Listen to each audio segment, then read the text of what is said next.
பனையூரில் தாவைக்க தலைவர் விஜயை சந்திக்க ஒரு மாற்றுத்திறனாளி பெண் வந்தார். விஜயை சந்திக்க முடியாததால் விரக்தியடைந்து அவர் சாலையிலேயே அமர்ந்திருந்தார். அப்போது அந்த வழியாக வந்த ஆதவ் அர்ஜுனாவின் காரை மறித்தார். காரை விட்டு இறங்கி அந்த பெண்ணிடம் ஆதவ் அர்ஜுனா விசாரித்தார். விஜயை சந்திக்க ஏற்பாடு செய்வதாக உறுதி கூறினார். பெண்ணை பாதுகாப்பாக அவர் வீட்டிலேயே வாகனத்தில் கொண்டு சென்று விடுமாறு தாவைக்கா நிர்வாகிகளிடம் சொன்னார்.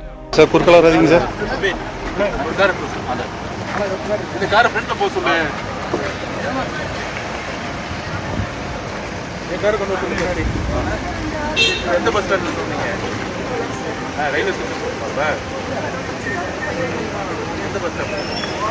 எப்படி போனீங்க? பஸ்ல போனீங்க?